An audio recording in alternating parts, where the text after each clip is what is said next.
Time now for StatCast, powered by Google Cloud. We zero in on Brewers left fielder Christian Yelich. He's homered in consecutive games for the first time since April, slashing the .383, .431, .596. He's 18 for his last 47. And look at his August splits here. Last 12 games, hard hit percentage up. Average exit velo up, close to 95 miles per hour. And his slugging up big time. And so, Los, what's the difference? I'm going to show you. Well, you guys just turn your sights over right here, and I'm going to show you what's going on with Yelich. All right. So, guys, look, timing is the number one thing in hitting, period, all right? We can talk about mechanics all you want, but if you do not have your timing where it needs to be, you will struggle, all right?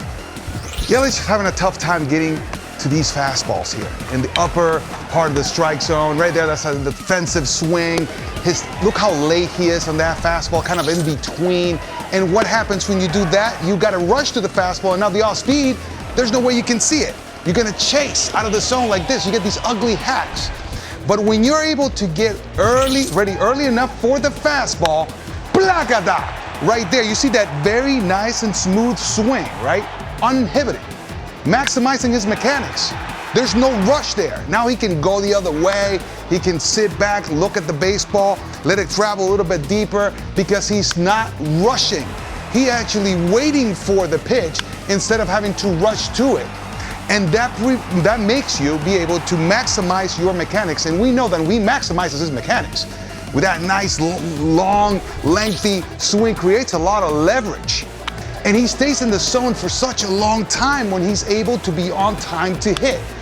And then the off speed, you saw the earlier swings in this video, he was chasing low. Now he's all over the off speed because as soon as he sees a pop, there's that beautiful left-handed swing that stays in the zone for such a long time.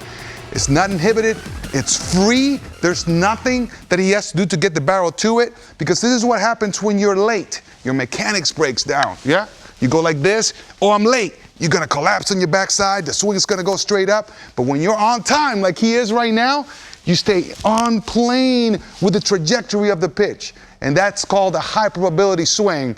But he's got so much power that when he has that high probability swing, right, we see how he stays in line with the pitch when he swings. If we play this right here, watch how there's no breakdown of his body mechanics when he swings because he is almost 100% on time. When you do that over and over and over again, you give yourselves the chance to put healthy hacks on the baseball. Go ahead and play it. Blagada! That ball ended up, 50 rows up in the stands. But that's what you want to do as a hitter. Give yourself a chance to, as many times as possible, be on time to hit. All right? That's the key right there, friend. There you go. Bo, where you hit it? To the people. That's right. That's great stuff, Los. And Yelich, Bo, he signed that 7-year, $188.5 million extension, and he hasn't been that guy. Since he had those, 2 back-to-back incredible years. But if they're going to do any damage in the postseason or get there, he's going to have to be a semblance of that guy. Yes, they're gonna need him if they want to make any run at the Cardinals. But Los, that's a great breakdown, and what you see in that breakdown is, I'm going to just simplify it, he's in his legs. Mm-hmm. And when you're on time, it allows you to stay in your legs. And when you're able to stay in your legs, you're able to have length in the strike zone, you're able to have barrel efficiency, and you're able to use the whole field. When Christian Yelich was struggling, he was spinning off the ball, his bottom half was collapsing, he had no chance of driving the ball the other way. So all those are great points, Los. And Carlos, his back, Los, let's take a bow on that. Yes. But his back was an issue at one point. He doesn't talk about it. He doesn't bring up the fact that, that he says everything's fine health-wise. But knowing how critical your back is to your swing, when you watch him too, do you think the back is still potentially maybe a little bit of an issue? It doesn't surprise me that he does not complain about it. Because he's an absolute pro. He's a gamer. He's shown it all his entire career. So he's not going to say, my back hurts. He doesn't want to make any excuses. Even if it is it's an excuse, a very acceptable excuse, he'll never say it.